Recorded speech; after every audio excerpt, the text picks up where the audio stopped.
El concepto univariado a veces se confunde, porque cuando trabajamos con estadística univariada, a veces trabajamos con más de una variable. Normalmente cuando hablamos de métodos univariados, estamos hablando de una variable dependiente numérica. Tengo una variable dependiente numérica. Ahora, puedo tener otra variable que me hace grupos, una variable categórica que me haga grupos. Pero la variable dependiente o la variable de estudio es una variable numérica.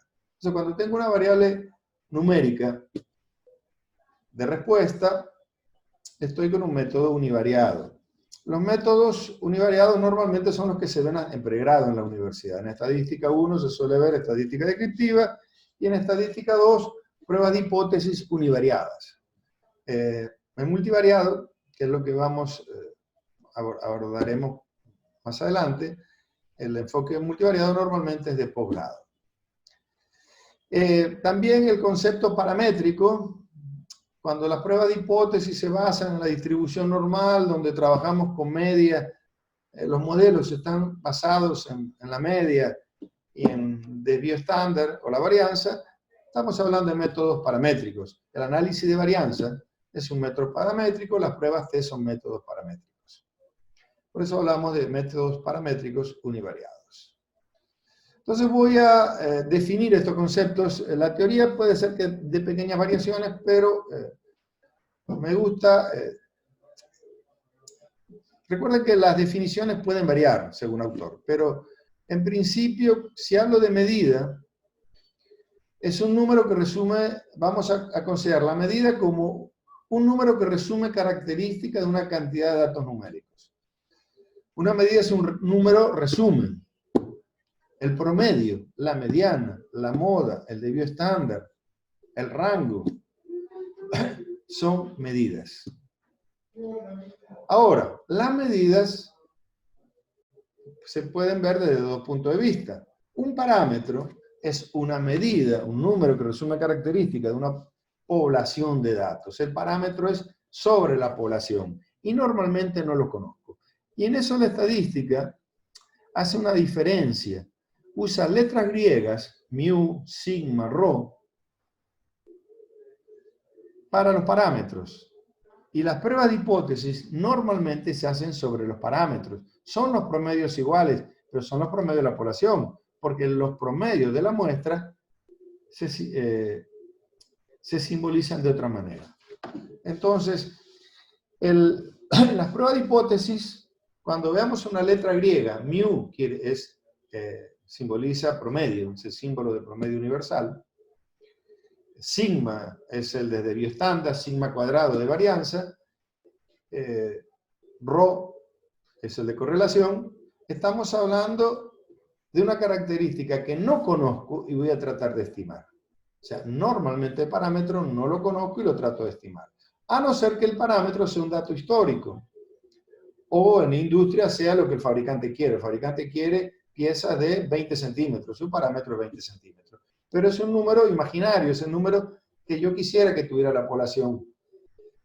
Ahora, como recuerden, la población normalmente no la estudio una muestra, lo que genero son estadísticos. Entonces, cuando hablo de estadístico, estoy hablando de un número que resume características de una muestra y se expresa en letras latinas. X media se simboliza, o promedio se simboliza como una X con una media. Esto sería promedio. S, desvío estándar. S cuadrado, varianza. R, correlación. Entonces, cuando vea X media, cuando vea S, cuando vea R, estoy hablando de un estadístico y es algo que puedo calcular a partir de una muestra. Y a partir de la muestra voy a tratar de estimar o hacer preguntas sobre el parámetro. Esto es fundamental porque esta es la base de la estadística. La estadística trabaja con estadísticos para tratar de estimar algo que no conozco en la población que llamo parámetro. Y es muy importante usar la simbología correcta. Una prueba de hipótesis es sobre los parámetros. Pero lo que yo calculo es sobre la muestra, es un estadístico, y X media S es la manera con que voy a escribir el término. Entonces, tengan cuidado si van a poner mu o van a poner X media, o si van a poner S o van a poner sigma en un escrito. Muy bien, esto es lo que les venía diciendo en la charla anterior. El mundo real lo trato de capturar a través de números. La realidad la trato de llevar a una matriz de datos. Hago el análisis en computadora. ¿Y por qué hago el análisis en computadora? ¿Y por qué la estadística es una ciencia que hoy día no se puede trabajar sin computadora?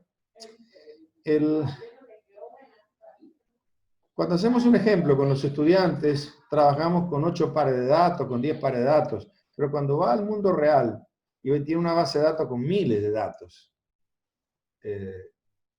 la calculadora ya no sirve, la pizarra es imposible. Los modelos estadísticos son tan complejos y con base de datos tan grandes.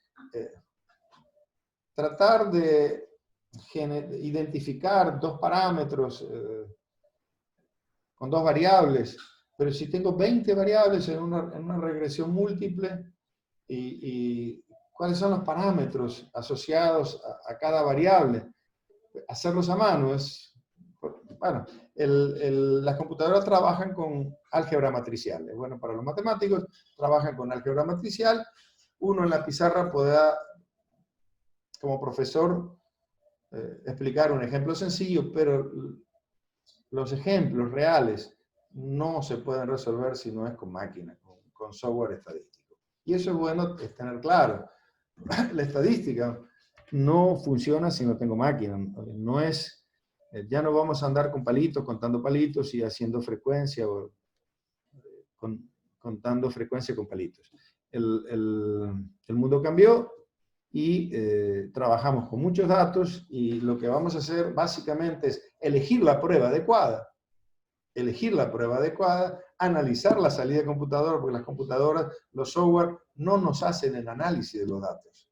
El análisis de los datos lo hace el investigador. Por eso es importante interpretar las salidas. Y eso es lo que vamos a hacer nosotros. En la computadora vamos a elegir el botón adecuado, el método estadístico adecuado. Y luego vamos a interpretar los resultados. Me contaba una vez un amigo que le pidieron que hiciera un análisis estadístico y le llevaron una base de datos. Entonces preguntó cuál. Y la persona no le supo decir qué análisis quería. Y entonces él generó todos los posibles análisis y le salieron 500 páginas, que no se podía interpretar además. Para eso está claro. Si usted no sabe qué análisis va a utilizar, no puede decir voy a hacer estadística. ¿Qué estadística? Va a ser un protocolo de investigación. ¿Qué prueba estadística voy a utilizar? No cómo se hace la prueba, eso lo hace la máquina, pero ¿qué prueba estadística? ¿Y qué le voy a pedir a esa prueba estadística para verificar si la prueba estuvo bien o no utilizada? E interpretar los resultados es del investigador. Entonces, si como investigador no sabe qué estadística le va a pedir a sus datos, podrá tener ayuda de un estadístico, pero el estadístico no... Tendría que el estadístico conocer el problema. Por eso es importante que el investigador conozca de estadística. Puede asesorarse de un estadístico, pero él debe conocer de estadística, porque debe saber qué preguntas le va a hacer a sus datos y qué prueba estadística podría responder esas preguntas. Un error muy común es se hace una investigación, se genera una matriz de datos y no se sabe qué preguntas se le puede hacer a los datos.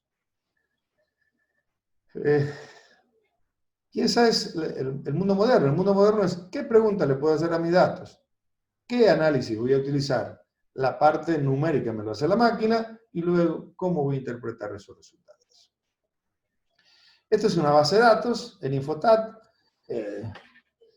Cualquier software de los que yo conozco trabajan con base de datos, filas y columnas. No conozco otra forma de presentar los datos en un software estadístico. Columna la variable, filas, los casos, los individuos, en fin. la unidad de análisis. Sobre una unidad de análisis puedo tener diferentes variables. La primera variable es categórica, es cualitativa, me identifica un grupo, pero la segunda variable me identifica un individuo, la tercera variable me identifica el peso del individuo, y la cuarta variable me identifica algo, y así sucesivamente. O sea, sobre un mismo individuo puedo tener un montón de datos organizados en variables. Este ejercicio mental es quizá el más importante en cualquier análisis estadístico. ¿Cómo organizo mis datos para poder ser analizada por la computadora? Yo a los estudiantes me gusta ponerles los datos de diferentes maneras y decirles, bueno, ¿cuántas variables hay en estos datos? Y cómo, lo primero que uno debe pensar, ¿cuántas variables tengo? ¿Y cuántos casos tengo? Y eso me va a generar número de datos. En este ejemplo tengo 22 casos y tengo 7 variables. Esto es, cuidado, los datos del campo pueden venir de diferentes maneras, incluso pueden salir, se pueden organizar de diferentes maneras. Es un problema con los programadores, que a veces hacen bases de datos intercomunicadas que después no se pueden hacer análisis estadístico. La base de datos estadística debe ser una base de datos plana. ¿Qué significa plana? Yo no puedo tener una base de datos, por otro lado, que me identifique el grupo, por otro lado, que me identifique la rata, no. Debe ser una misma base de datos, de filas y columnas. Mis datos los tengo que llevar a esta estructura. No debo... los programadores usan a veces base de datos de consulta. Eso no me sirve al momento de analizar los datos. Los datos deben ser organizados en filas y columnas en una sola base de datos. Porque yo no le puedo hacer una pregunta desde esta base de datos a otra base de datos. Eso sucede en Excel, que hace consultas. Pero en estadística, en los software estadísticos no funcionan así. Yo no puedo colocar, en Excel puedo tener varios archivos en un mismo archivo, o varias tablas en un mismo archivo. En estadística no, la tabla es una. Cuando voy a hacer al software estadístico, mis datos los tengo que organizar de esta manera, y las preguntas solo se las puedo hacer a estos datos. No le puedo hacer preguntas a datos que estén en otra base de datos. Tenga cuidado con eso, porque los programadores tienden a particionar las bases de datos, y eso después no es funcional. Usted siempre tiene que pedir que sus datos vengan organizados por filas y columnas de esta manera. Esto es analizable, otra manera no. Muy bien, ¿qué le pido a mis datos? Datos numéricos y datos cualitativos. A los datos cualitativos puedo pedirle frecuencia, no mucho más. ¿Cuántos individuos de control? ¿Cuántos son tiroxin? Frecuencias. Pero a los datos numéricos les voy a pedir medidas de tendencia central y las medidas clásicas, la media aritmética, pero siempre que hagan media, hagan mediana. Si media y mediana son parecidos, los datos son simétricos, y quiere decir, si son simétricos, que probablemente sean normales. Cuando media y mediana son muy diferentes, hay que tener cuidado porque me puede hablar de asimetría en la base de datos. Entonces, media y mediana siempre se piden. Y si son parecidos, no hay problema. Si los datos no son parecidos, quiere decir probablemente que tenga datos extremos. Datos extremos quiere decir datos muy pequeños o muy grandes que son anormales en la base de datos. La moda es, normalmente no se pide. Yo no la uso muy poco. Incluso hay software que ni la calculan. Esto es lo que se suele usar en medida de tendencia central. En medida de dispersión, que es muy importante. Un segundito. En medida de dispersión, es importante, son tan importantes como las medidas de tendencia central. Hay un problema con las medidas de dispersión, que normalmente no las sabemos interpretar. Pero en cualquier proceso productivo es más importante controlar la variabilidad que controlar el centro, que suele ser más sencillo. La variabilidad es lo que más afecta en cualquier proceso industrial. Y en los procesos biológicos, si la variabilidad es muy grande, también no nos permite hacer conclusiones. ¿Cómo capturo la variabilidad?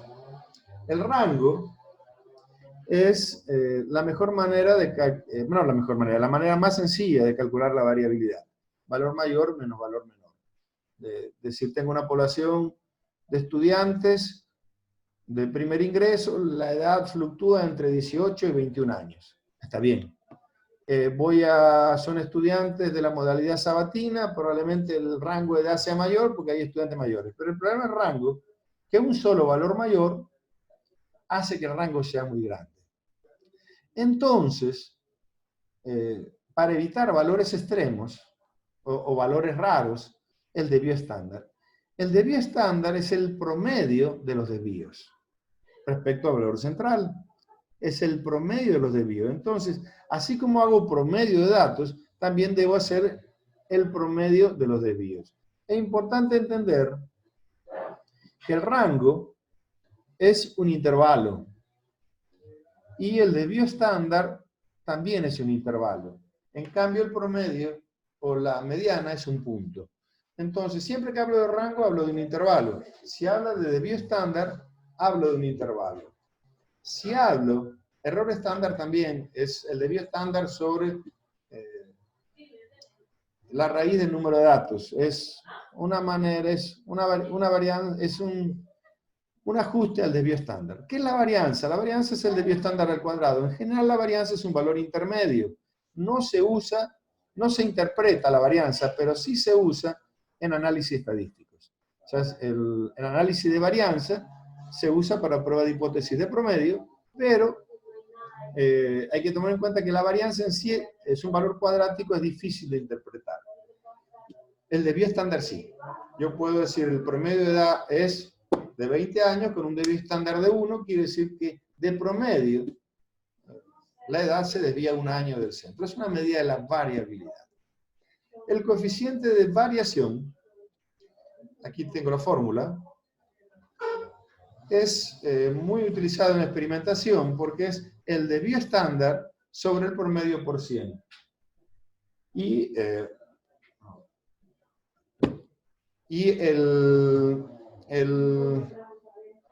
desvío estándar sobre el promedio por 100 es una medida, me dice qué tan bueno es mi experimento.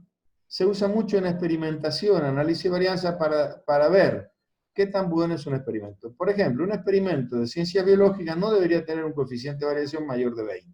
Si tiene más de 20, hay mucha variabilidad entre repeticiones de un mismo tratamiento. En un experimento industrial, donde la variabilidad es muy pequeña, el coeficiente de variación en un proceso industrial, el coeficiente de variación debería ser menor a 1. Entonces, según el contexto, los coeficientes de variación son diferentes. Una gran ventaja de los coeficientes de variación es que me permite comparar variables diferentes. Yo puedo calcular el coeficiente de variación de peso, de altura, de edad, de ingresos, y ver cuál variable tiene más variabilidad. Eso no quiere decir que la variable, puedo comparar variables que trabajan con diferentes unidades. El peso se mide en gramos y la altura en centímetros, pero puedo comparar la variabilidad a través del coeficiente de variación. Entonces, el coeficiente de variación me permite comparar variables que tienen diferentes unidades, peso, altura, edad, identificar la variable que más varía en ese grupo.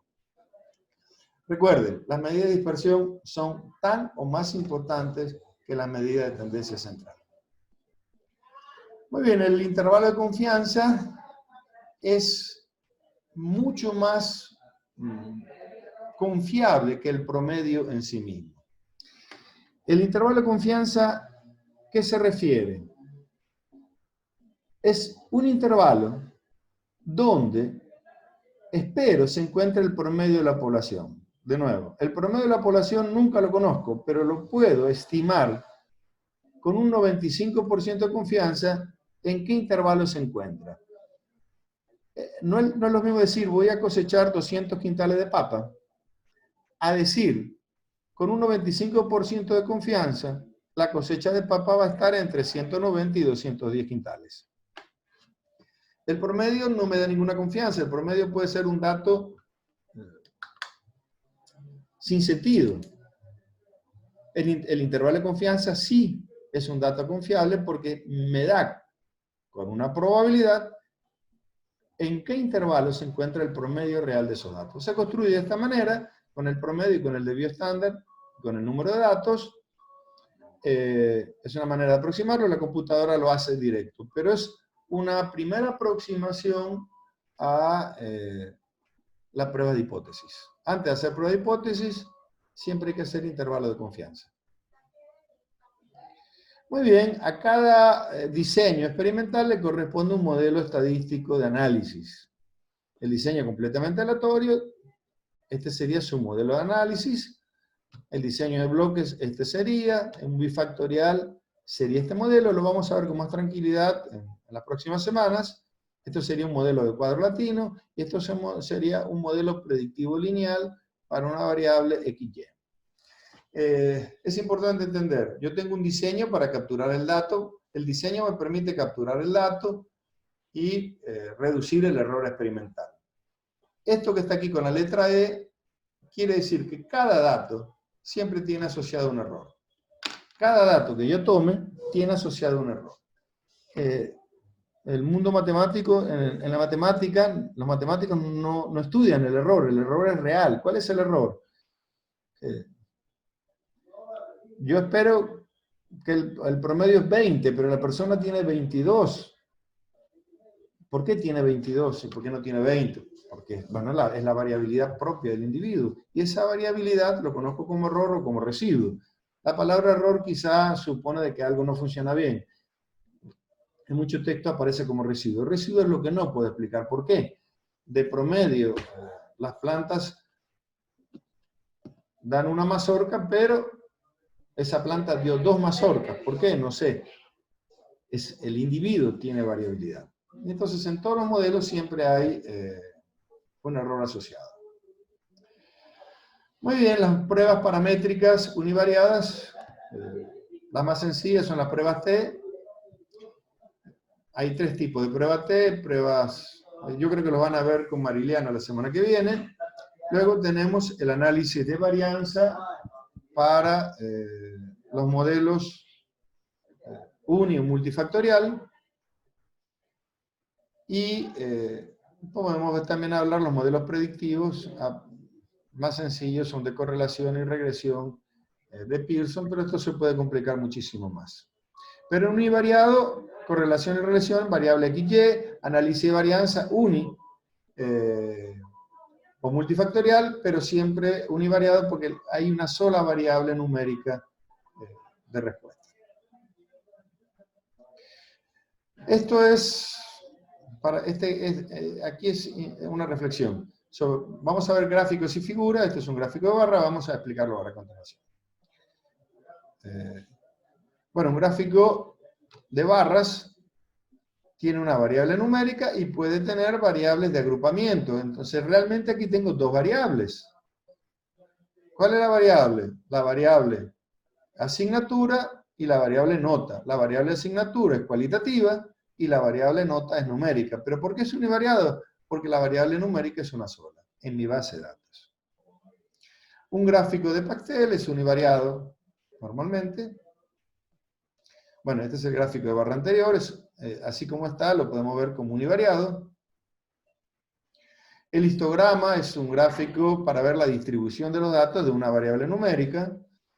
Uno espera que estos datos tengan forma de campana. Aquí vemos una asimetría. La asimetría se mide de 2 maneras. Bueno, la forma de medirla clásico es a través de de una medida. Cuando el sesgo vale 0, los datos son simétricos. Si es positivo, tengo agrupamiento a la izquierda, y si es negativo, tengo agrupamiento a la derecha. El sesgo es también un estadístico que me va a dar la computadora. Un polígono es surge de un histograma donde las marcas de clases se van graficando. Normalmente los polígonos se hacen cuando en crecimiento. Un polígono es clásico de crecimiento. Ahora que hablamos del COVID, normalmente lo vamos a ver en forma de polígono. Cuando veo una variable en el tiempo y lo que tengo es crecimiento, es el polígono, la forma de presentarlo. Luego tenemos gráficos especiales, como el gráfico de caja. Y aquí tenemos que manejar conceptos. Aquí tengo la mediana, en esta cajita. Aquí tengo un cuartil y aquí tengo otro cuartil. La mediana es el cuartil 2. 50% de los datos están por debajo, 50% de datos están por arriba de la cajita. Ahora, ¿qué significa la asimetría de la cajita hacia abajo, de la cajita hacia arriba? Que aquí tengo más dispersión, tengo la misma cantidad de datos, pero en un intervalo de peso mayor. Entonces, aquí veo asimetría. Si los datos fueran simétricos, la parte de arriba de la cajita fuera del mismo tamaño que la parte de arriba de la cajita, y la mediana estuviera en el centro. En toda la caja tengo el 50% de los datos.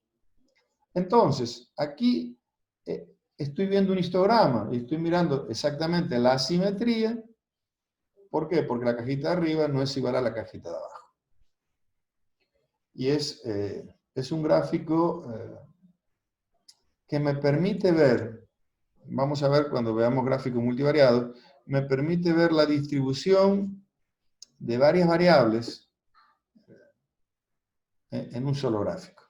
Puedo resumir muchísimo. O sea, aquí estoy resumiendo el histograma completo. El histograma que vimos aquí lo puedo ver resumido en este diagrama, en este gráfico especial de caja.